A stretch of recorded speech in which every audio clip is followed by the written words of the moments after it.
मैं ये पहले ही क्लियर कर दूं कि इंटेलिजेंट का मतलब मैं स्कूल के टॉपर्स की बात नहीं कर रहा हूँ, अच्छे मार्क्स लाने वालों की बात नहीं कर रहा हूँ। मैं बात कर रहा हूँ वो इंटेलिजेंस जो दुनिया में काम आती है कामयाब होने के लिए, जो बाहर काम आती है, स्कूल के अंदर काम नहीं आती है। साइंस की नजर से देखें या फिर कामयाब से कामयाब इंसान के मुंह से सुने अगर, तो ये साइंस हर कोई बताता है जो एक इंटेलिजेंट इंसान के अंदर होने ही चाहिए। और अगर आपके अंदर ये साइंस नहीं है तो आप बाय प्रैक्टिस अपने अंदर ला भी सकते हो। ठीक है, पहला है क्यूरियोसिटी, जिज्ञासा।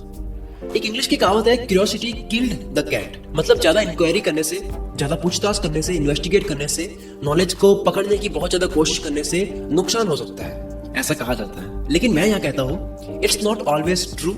Specially I would say curiosity might kill the cat but not humans. Humans का तो इवोल्यूशन ही क्यूरियोसिटी की वजह से हुआ है। अगर आइंस्टीन क्यूरियस नहीं होते तो थ्योरी ऑफ रिलेटिविटी के बारे में पता नहीं चलता।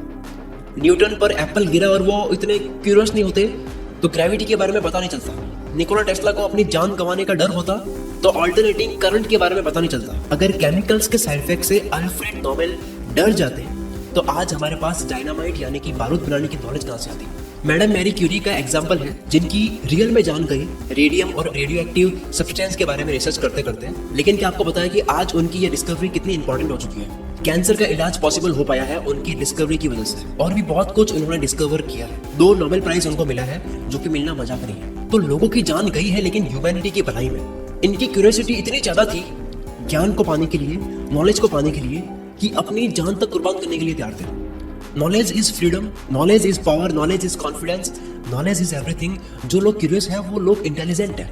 इंटेलिजेंट लोगों की यही पहचान है कि वो क्वेश्चंस पूछते हैं, उनका आंसर ढूंढने की कोशिश करते हैं, वो हमेशा अपने नॉलेज को कहीं ना कहीं अप्लाई करते हैं, देखते हैं कि क्या होता है, वो कॉन्टिन्यूसली अपने नॉलेज को अपडेट करते रहते हैं। तो नंबर 1 साइन ये है कि इंटेलिजेंट लोग बहुत ज्यादा क्यूरियस होते हैं। साइन नंबर 2, हाईली इंटेलिजेंट लोगों में इंटेलेक्चुअल ह्यूमिलिटी होती है। अब ये क्या होता है सुनो, आज हर फील्ड में इंटेलिजेंट लोगों की डिमांड है, जो अच्छे से डिसीजन सही टाइम पर लेना जानते हैं, क्योंकि डिसीजन लेना ही सब कुछ होता है। अगर ध्यान से देखेंगे तो आपको लगेगा कि सही टाइम पर सही डिसीजन लेना ही सब कुछ होता है जिंदगी में, जो हर तरह के प्रेशर वाली सिचुएशन को एक प्रो की तरह हैंडल कर सकता हो। लेकिन क्या आपको यह पता है कि इन इंटेलिजेंट लोगों को किसी भी जॉब या पोजीशन पर हायर कैसे किया जाता है? ये लोग मिलते कहाँ से, कैसे मिलते हैं? कैसे एक इंटरव्यू लेने वाला इंसान यानी कि इंटरव्यूअर पता लगाता है कि ये पर्टिकुलर इंसान जो इंटरव्यू देने के लिए आया है इस जॉब के लिए बेस्ट है, ये इंटेलिजेंट है? क्योंकि अगर इंटरव्यू देने वाले के पर्सपेक्टिव से सोचोगे तो पता लगेगा कि उसको तो जॉब चाहिए। जो इंटरव्यू देने के लिए आया है वो इन्फॉर्मेशन को याद करके आएगा, डेटा को याद करके आएगा जो उस जॉब के लिए रिक्वायर्ड है। अगर आप इंटरव्यू देने के लिए जाओगे तो आप पूरी रिसर्च के साथ जाओगे, ऐसा कोई टॉपिक आप मिस नहीं करोगे जिससे कोई क्वेश्चन आपको इंटरव्यू में पूछा जा सकता है। लेकिन नॉलेज हासिल करके स्मार्ट एक्ट करना बहुत आसान है, आपको पता है, और आप स्मार्ट एक्ट कर रहे हो, ये आसान है। नॉलेज ना होने पर स्मार्टली एक्ट करना आसान नहीं है। मतलब यह कि इंटरव्यूअर को भी यह बात पता है कि हर कोई यहाँ स्मार्ट बनने के लिए ही आएगा, वो स्मार्ट बनने की कोशिश करेगा, जॉब पाने की कोशिश करेगा, जॉब पाने के लिए हाँ में हाँ मिलाएगा। और सबके सब जो इंटरव्यू देने के लिए आ रहे हैं वो सब पढ़ के आए होंगे, इसलिए वो आपसे ऐसा क्वेश्चन करेगा जो आपने एक्सट्रैक्ट भी नहीं किया होगा। सही सुना आपने, वो अपने क्वेश्चंस रिसर्च करके लाता है। आपको अगर एक अच्छी जॉब चाहिए इसलिए आप हार्डवर्क कर रहे हो, वैसे ही उन्हें अगर एक रियल में इंटेलिजेंट एम्प्लॉय चाहिए तो वो भी हार्डवर्क करके आते हैं, वो भी हार्डवर्क करके हायर करने की कोशिश करते हैं। अब जब आपके सामने ऐसा क्वेश्चन है जिसका आंसर आपको नहीं आता है, इस सिचुएशन में आप कैसे रिएक्ट करते हो, यहाँ पर वो आपके इंटेलेक्चुअल ह्यूमिलिटी का टेस्ट करते हैं।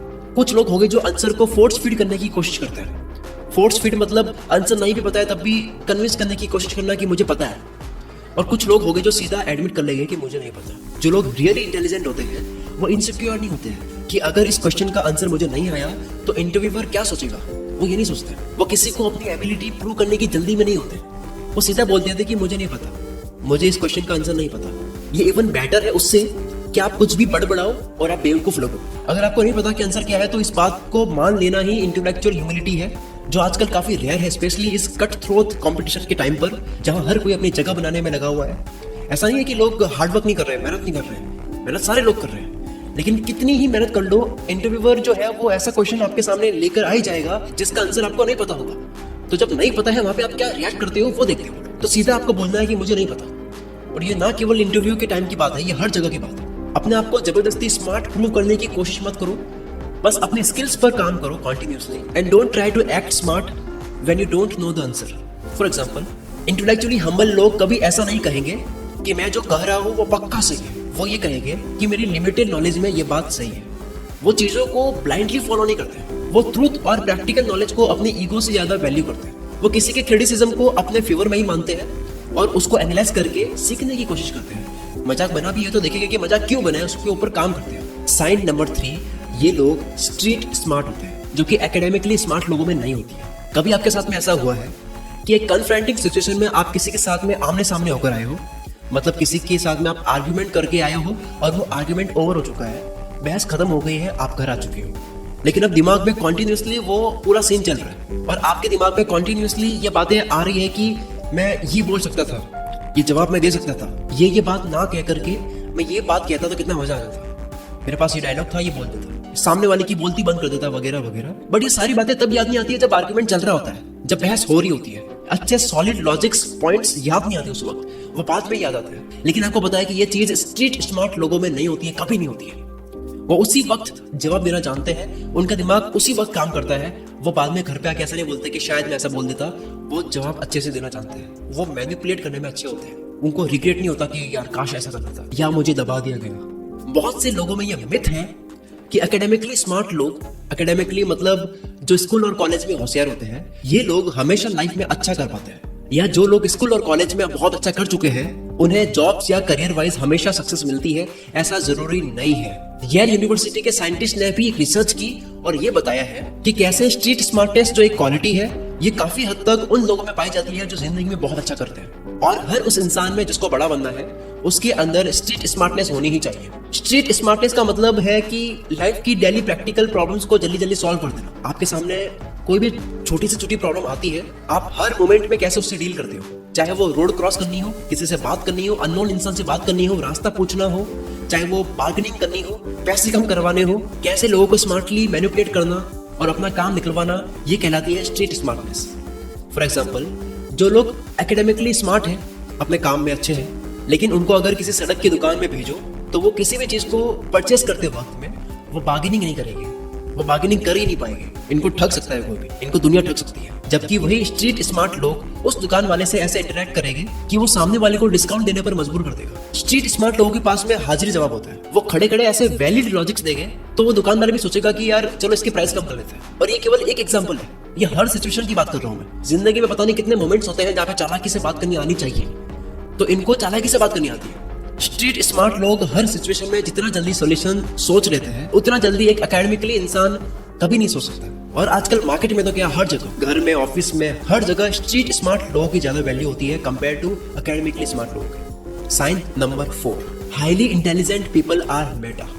एक नया वर्ड है, आजकल मार्केट में बड़ा फेमस हो रहा है, मेटा सेल्फ रेफरेंशियल। अगर आप एक फिल्म देख रहे हो फिल्म मेकिंग के बारे में, तो फिल्म मेटा है। अगर आप एक ऐसा गेम खेल रहे हो जिसमें आपका प्लेयर भी खेल रहा है, तो गेम मेटा है। या कोई न्यूज़पेपर खुद के बारे में ही लिखता है, तो ये भी मेटा है। मतलब हाईली इंटेलिजेंट लोग सेल्फ रेफरेंशियल होते हैं, मेटा होते हैं। सेल्फ रेफरेंशियल मतलब वो अपने हर एक्शन को काफी क्लोजली खुद मॉनिटर करते हैं, अपने हर काम को काफी अच्छे से जज करते हैं, अपनी ही कमियां और खूबियां दोनों एनालाइज खुद करते हैं। यानी अगर इनकी झूठी तारीफ करेंगे तो इनके ब्रेन में नहीं चढ़ती है, इनके दिमाग में नहीं चढ़ती है झूठी तारीफ। इनको पता है कि वो तारीफ झूठी है। उन्हें खुद को और खुद की एबिलिटीज को लेकर कोई गलतफहमी नहीं होती है। वो बहुत अच्छे से खुद की एबिलिटीज और कमियों को जानते हैं, क्योंकि वो खुद के ही सबसे बड़े क्रिटिक होते हैं। उनको पता है कि मैं क्या हूँ, मेरी कमियां क्या है, मैं कहाँ चीता हूँ, कहाँ चीता नहीं हूँ, कहाँ बनना बाकी है चीता। वो सेल्फ एनालाइज करते हैं, जो भी करते हैं बहुत ही कन्विक्शन के साथ करते हैं, बहुत ज्यादा सेल्फ अवेयर होकर करते हैं। अपने एक्शंस के वैलिडेशन के लिए किसी पर डिपेंड नहीं होते हैं। वो अक्सर खुद से बात करते हैं और ये पागलपन नहीं है।